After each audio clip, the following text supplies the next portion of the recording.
And we are back with another bonus episode of the Hockey Princess podcast. We've got Joe here from the Indy Fuel. Thanks for joining us today. Happy to be here. Joe, do you want to kind of introduce yourself and your role at Indy? Sure. My name is Joe Zollo. I am the manager of marketing and digital content with the Indy Fuel, the ECHL affiliate of the Blackhawks. Woo! We love Indy. We love Indy. I'm figuring at some point next season I'm going to need to get down there because all of you guys have reached out to come on the show, and I'm like, that's amazing. I need to actually see an Indy Fuel game, especially with you guys getting a new stadium. Brand new arena, 8,500 seat venue in Fishers. So yeah, it'll be nice. Should be finished early November of this year, I believe. Nice. Are you excited? Yes, very excited. The Coliseum is really nice. It's my first year, and the Coliseum's very nice, historic. But to be able to have all brand new toys, brand new everything is going to be really exciting. Nice. Joe, so how did you end up with the Indy Fuel? Sure. Roadmap. Yeah. So I went to Full Sail University. I studied sports marketing and media down there, and graduated in 2018. And during my time there, my first internship was with an ECHL team, the Orlando Solar Bears. We're the affiliate of the Maple Leafs, now the affiliate of the Tampa Bay Lightning. Then went back home to New Hampshire for a year, worked part-time with the Red Sox, worked part-time with another ECHL team, had a few different jobs, had a job in hospitality marketing, went down to Dallas, worked with an agency down there. COVID happened. And then for the 3 seasons prior to coming to Indy, I was in Bismarck, North Dakota, working for a summer collegiate baseball team in the Northwoods League called the Bismarck Larks. So that was the progression of me getting here. And after my last summer in Bismarck, I was kind of like, all right, I think it's time. I love North Dakota, but I think it's time to move out of the state.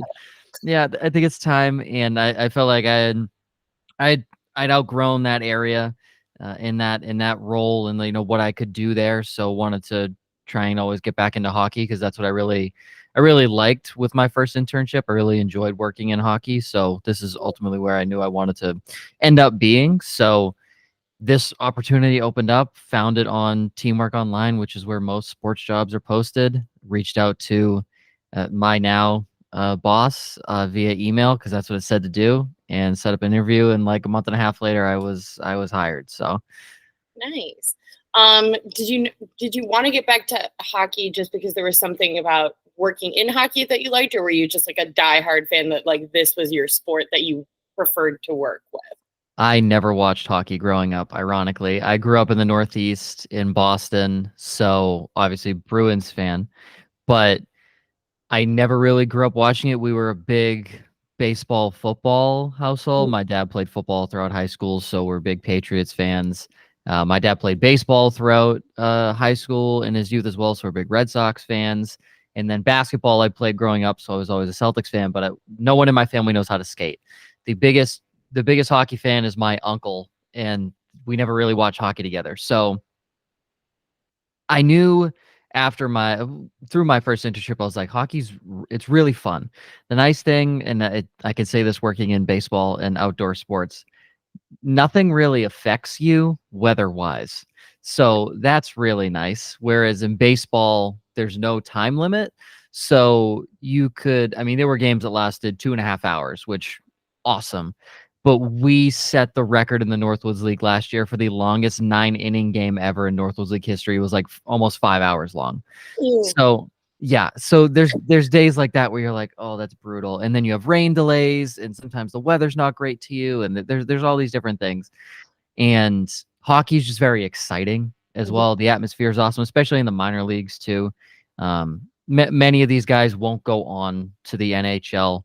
I think we've had 3 or 4 guys from Indy go on to the NHL. Most recently, Matt Tompkins, the goaltender for the Tampa Bay Lightning.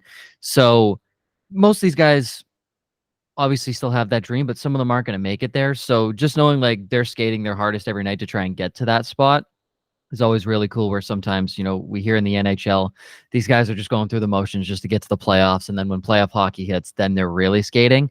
Right. These guys are skating every single night. It's really fun. You see a bunch of different cast of characters of fans, and you can do all these fun different promotions that you can't really do at the professional level. So it's a lot of fun, and I fell in love with it when I first did my internship with Orlando. What sort of things that you that you realize that like you guys have been able to do because you're not at the NHL level from like a marketing standpoint? Every single night we have a promotion pretty much outside of Wednesdays. We know Wednesdays are kind of tough for families, obviously middle of the week. The only Wednesday we did really well this year, we sold out on our teacher appreciation night, which was the Wednesday during Christmas break. So teachers aren't working, everybody's off from school, and the ones that aren't traveling, to a warmer area outside of Indiana, we try and get them in for a hockey game on a Wednesday night. So it's just all these different things you can do. Like you have your classics like military appreciation, teacher appreciation, first responders night, the things you would see at the pro level. But then you have like we rebranded to Hawkins Hockey Club for Stranger Things night. We've done, I know a few years back before I was here, it was Nickelodeon night. So we wore SpongeBob jerseys and the Cyclones wore Patrick jerseys. So like there's those things, these different specialty jerseys you can do as well.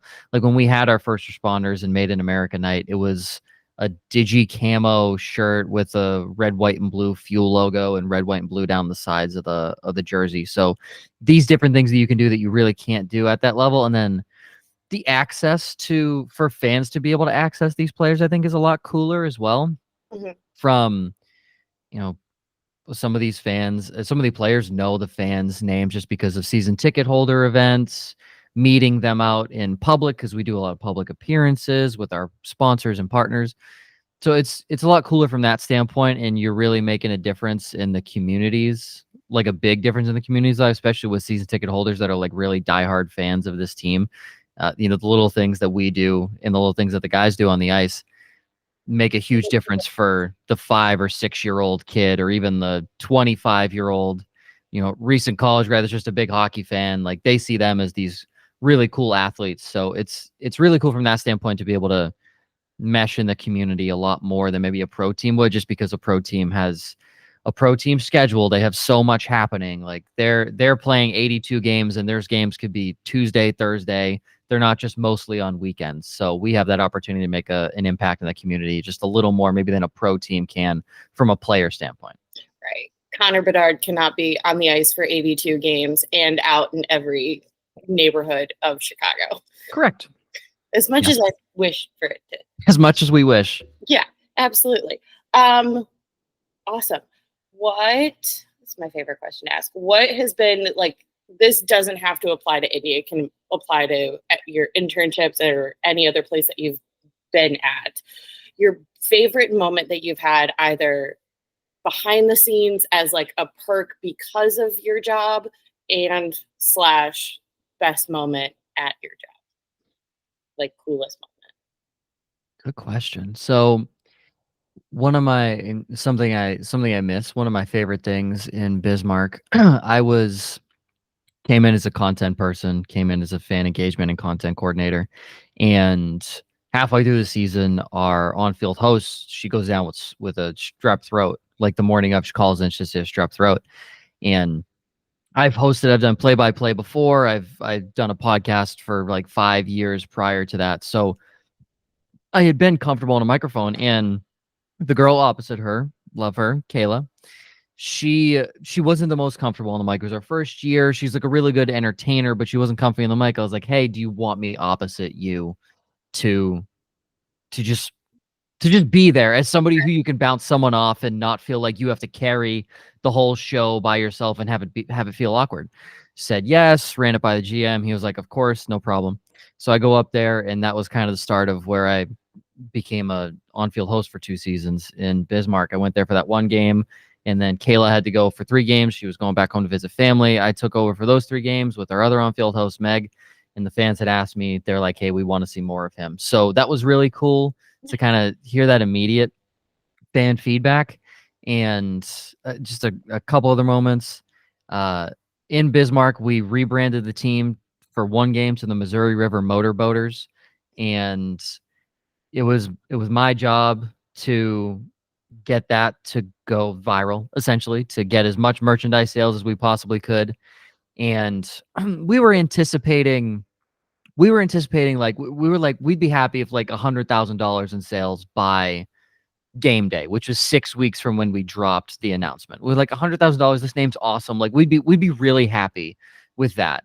We hit $100,000 in 48 hours, and Nice. we had sales in I think 6 different countries at that point.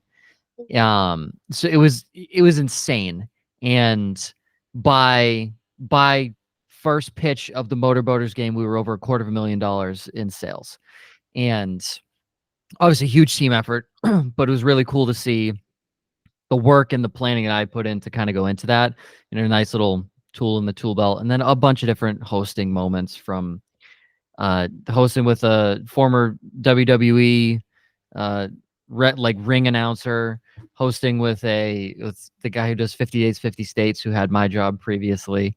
So hosting with these cool people, getting to meet a bunch of different athletes and celebrities have always been kind of the coolest moments so far. But hosting has been one of my favorites. Speaking of hosting, I've heard that I got to ask about hosting for Savannah Bananas. Of course, Eva told you to do that. That's why I didn't mention anything. Yeah. So in almost a year ago today, pretty much, it was early April of last year. Bananas were on the first ever world tour. I had one of their director of entertainment, Zach Frangelo, had reached out to me in early February, about a couple weeks before they were about to start their first ever world tour. And he's just like, "Hey, would love to bounce ideas off of you." And I was like, "Okay, cool. Like, you want to talk to me about like what we're doing? I talk to you about like what you're doing so I can learn." And I'm like, "You want to bounce ideas off me? You're the Bananas. Like, I want to learn from you." And I'd ask him like, "Hey, I have some time, this morning in a couple hours. We can do tomorrow, Friday, whatever you want." He's like, "Yeah, let's hop on in 2 hours." I was like, "Okay."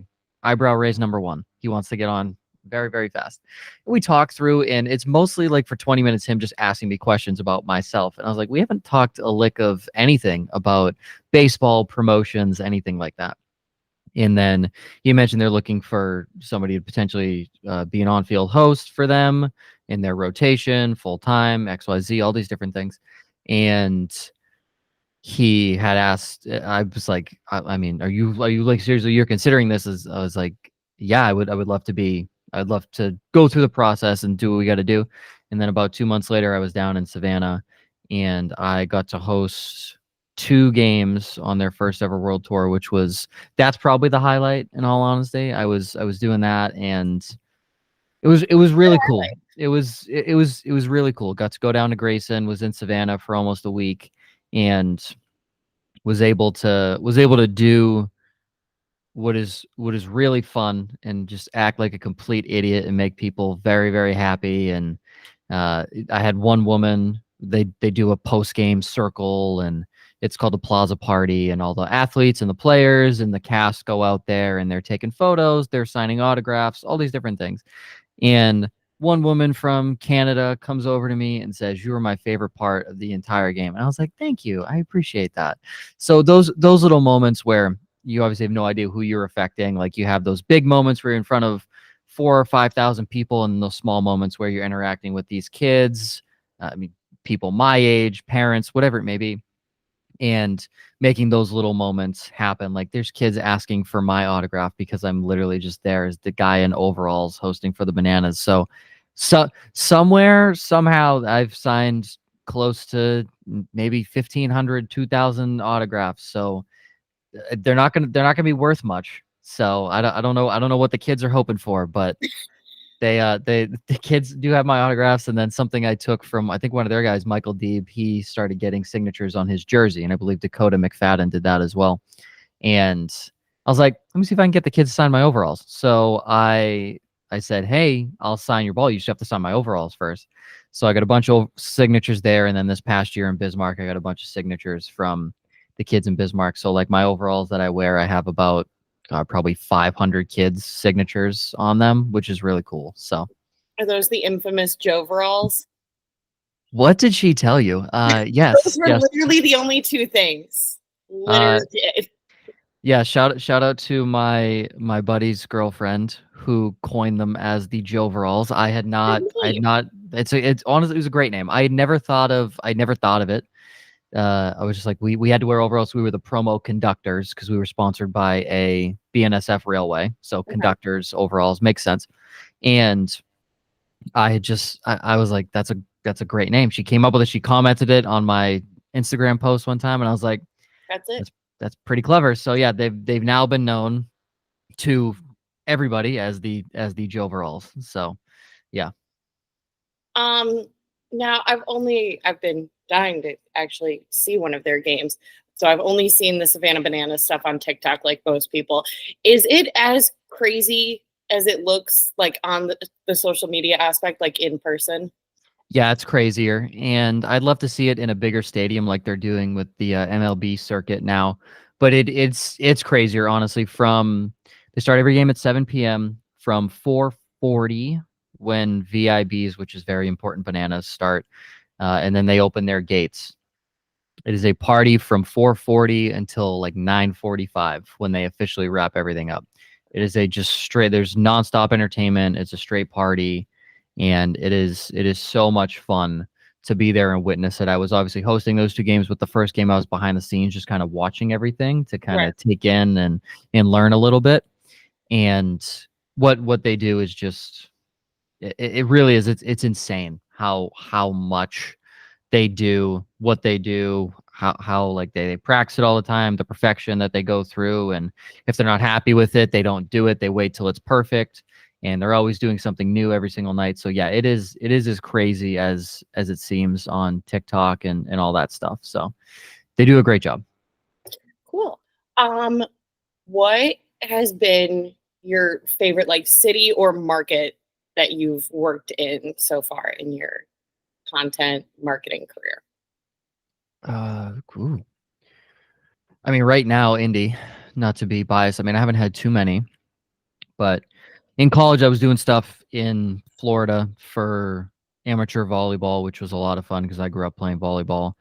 In New Hampshire, I was doing a lot of stuff with a CrossFit gym, so it was fun, but it wasn't anything that was like crazy. Dallas was a lot of B2B marketing, so that wasn't super fun.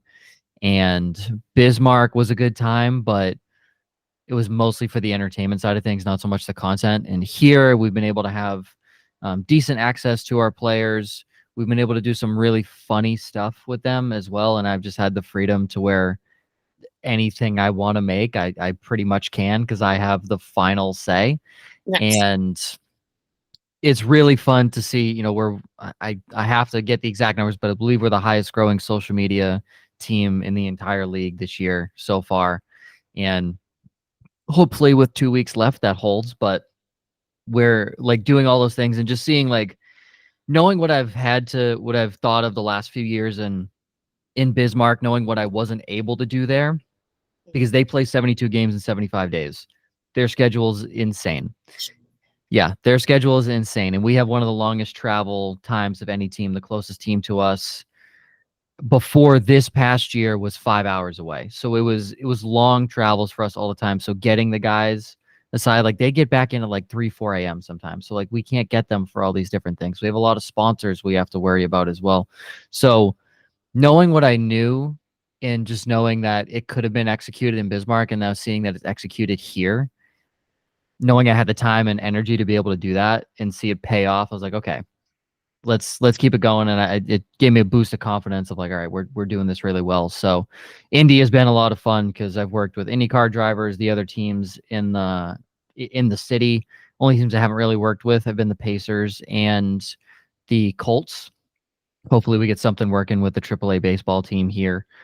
But we've been able to get other athletes out. We've had Colts players out that we just find in the crowd and we get them involved in something. So it's really fun from that aspect. Like less than a month ago, I mic'd up 2 former NBA first round draft picks and got to work with them. And then a couple weeks later, we ended up going to the Mad Ants G League game, and guy remembered me, said hello, and went on about like warming up for the game. I was like, all right, that's those are cool moments that you don't get in any other job. So Indy has been the best one. That's not biased. That is straight up what it's been so far.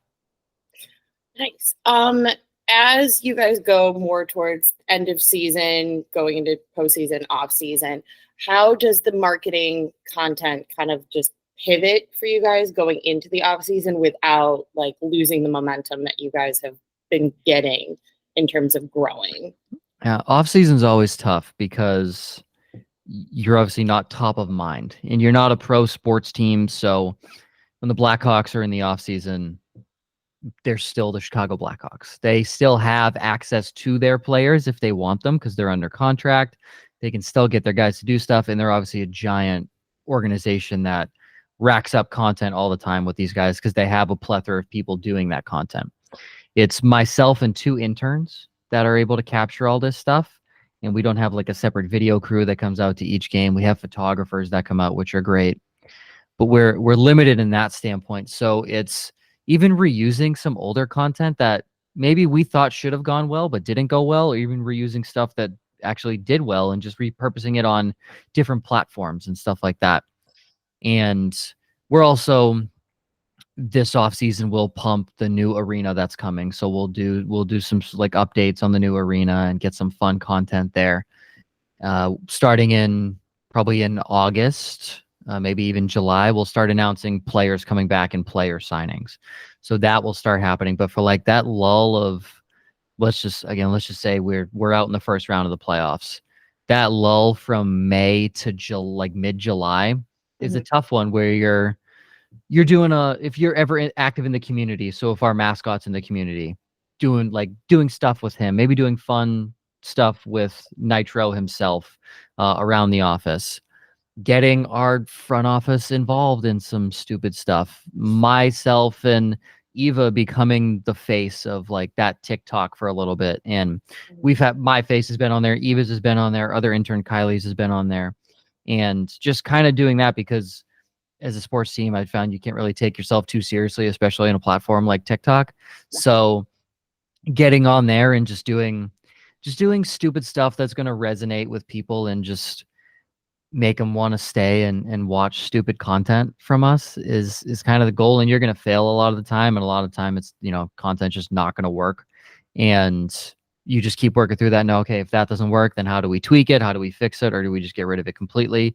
And then you keep doing the stuff that does work and keeps bringing fans back. So it's going to be an interesting challenge. It'll be my first like official off season to kind of really do that. Again, in Bismarck, there was a long off season, 9 months, but there wasn't much that we could do outside of pump tickets, push sponsors, schedule releases, player signing. So it was a different vibe up there. So having a first true off season in a minor league setting is going to be interesting. Nice.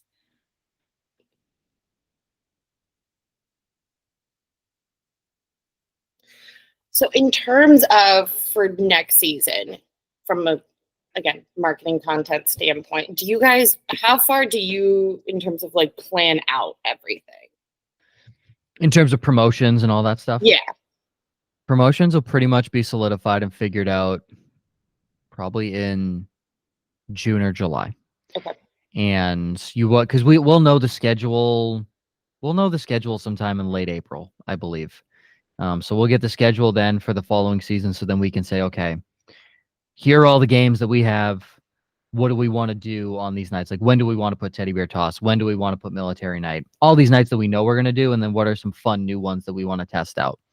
So once that happens, figuring out all of that. And then from the marketing side of things, we're obviously not marketing those games yet because you can't buy tickets. So we're doing a lot of season ticket marketing, if anything, family 4-pack marketing, different stuff like that to get people's attention, try and get them try and essentially make money in the off season when we're not making money season ticket wise. So trying to get those deposits, all these different things.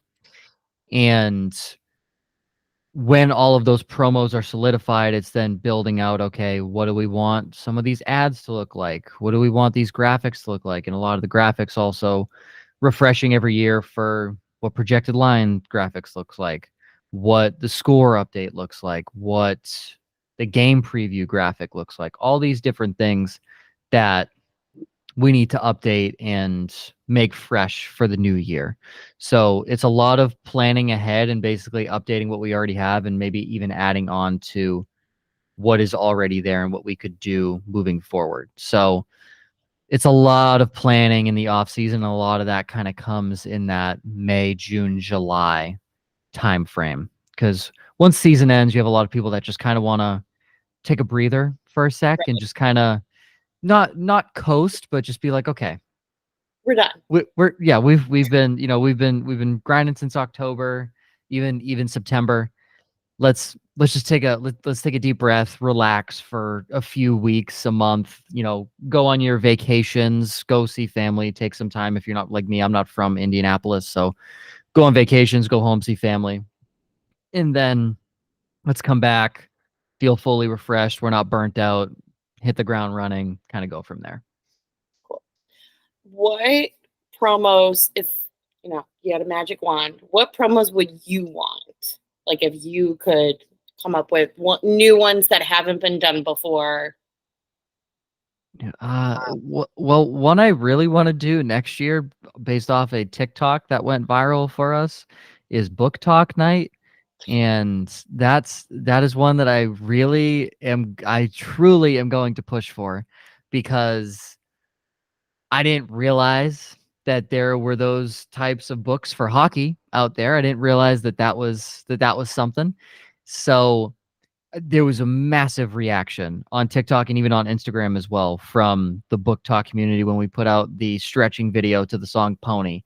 I was like, and you'd always hear like the women that we have in the office are always like, yeah, like all the female fans, like they love when the guys stretch. I was like, okay, me as a guy, I'm like, okay, I don't, all right, sure. Like, and one day I was sitting there and I took 4 random videos of our guys stretching because I knew their routines, I knew their warm ups, and I was like, all right, let's just do it. I popped out my phone, maybe took 25 seconds of video, cut it up to like a 10-12 second video, and it has over 2.2 million views cumulatively across Instagram and TikTok.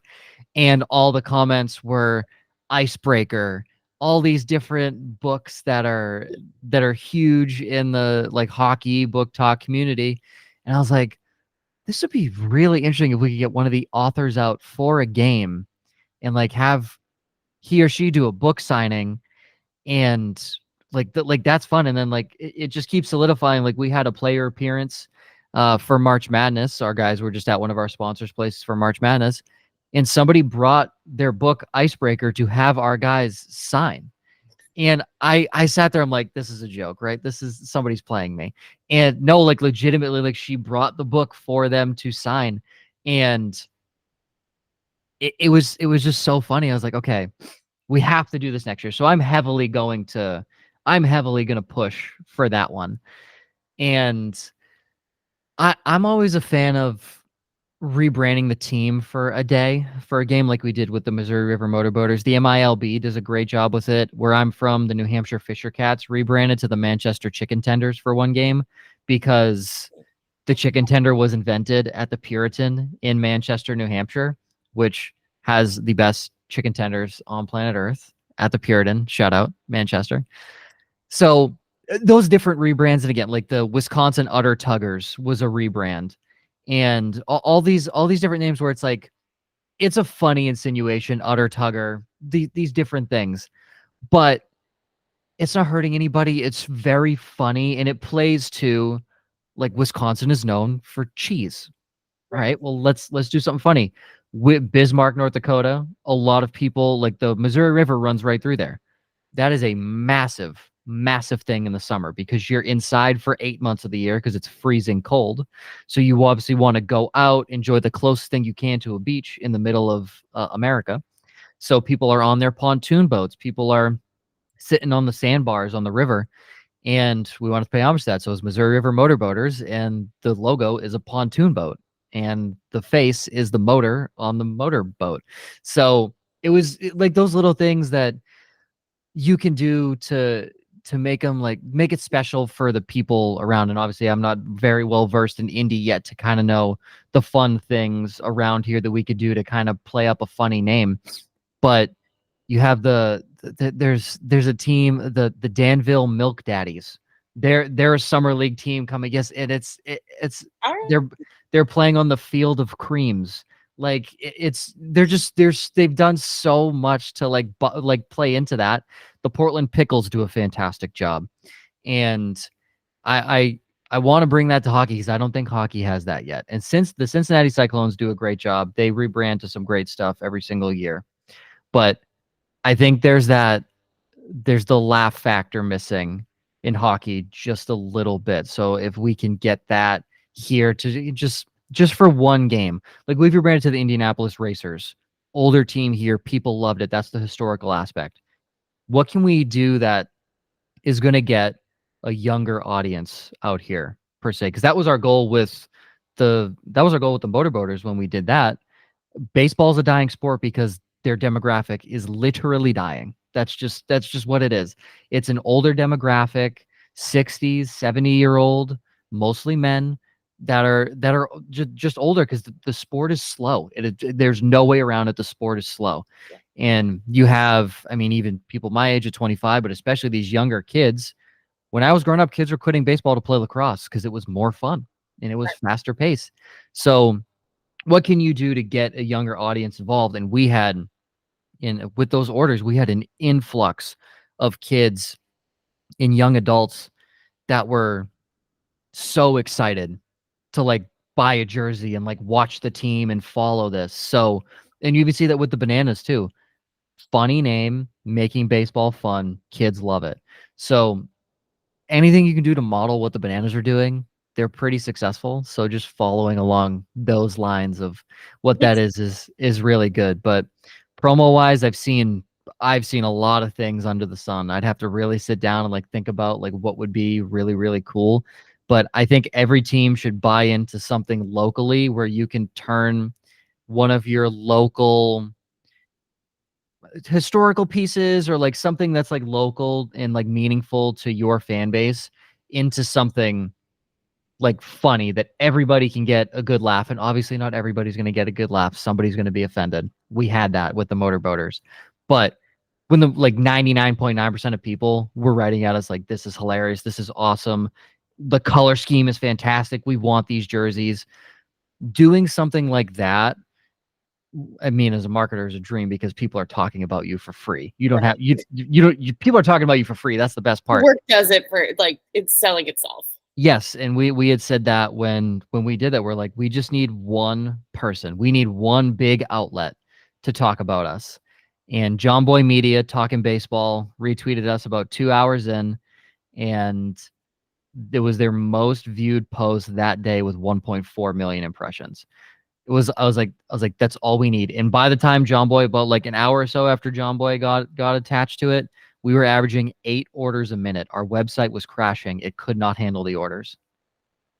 Yeah, it was insane. So like that to me, that's the dream promotion, is that you make something so good, you literally can't handle it because you didn't expect it to happen. So that's my hope. One day with hockey, that they can get a little more funky with stuff like minor league baseball and summer collegiate teams do. Like you don't see a team called the Pickles anywhere in hockey. A team called the Bananas or the Macon Bacon. You just don't see that. Even at like the SPHL level, you don't really see that. And I think again that is an ode to some of the older demographic that might be in hockey as well. But getting those younger kids out here, like I think that's a big goal because that's going to help us grow our fan base and grow our game as well. Because if anything, hockey is third, if not fourth, in terms of the big four sports in America. So being able to like compete with that basketball level, no one's going to compete with the NFL. That's impossible. But competing with that basketball level of, hey, this sport is a lot more entertaining than basketball.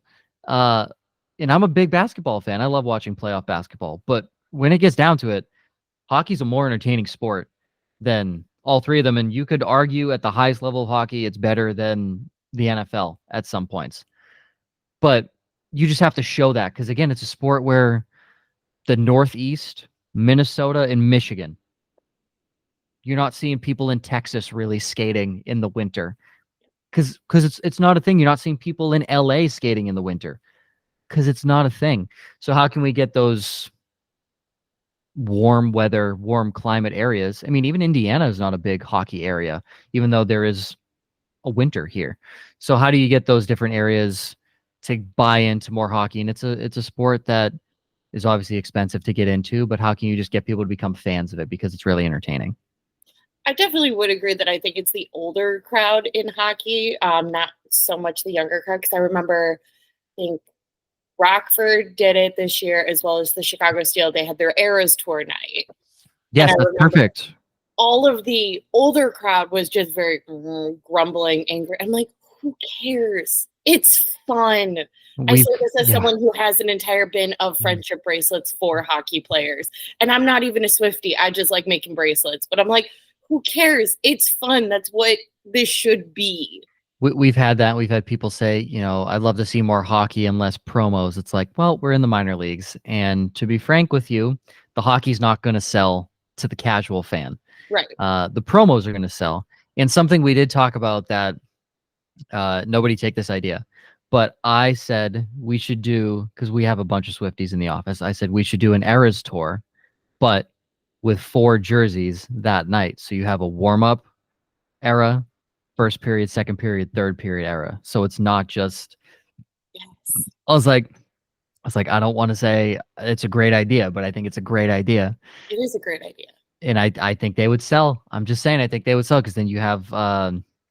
I'm trying to think, but like I know one of them was like in all like black and or like an all white out with like black accent for like Reputation in like the second period, and then third period's one of her later albums or something like that. So I just feel like it would go very well. Just me, but obviously there's a lot of buy-in that has to come with like buying all those different jerseys, doing all these different things. So yeah, I think it would go well personally, but Definitely would go. yeah. Um, Excellent way to wrap up our episode. Just as a final reminder to all of our listeners, if you are hitting a Chicago game at the end of the season, Rockford, Indy, Steel, please wait for the whistle. Do not get up while the puck's in play. The bathroom will still be there. The food will still be there. The overpriced beer at the United Center will be there. I promise you. Please do not try to get back to your seat while the game is in play. It's not really nice. Thank you so much, Joe, for coming on this week. And we will talk at you guys next week.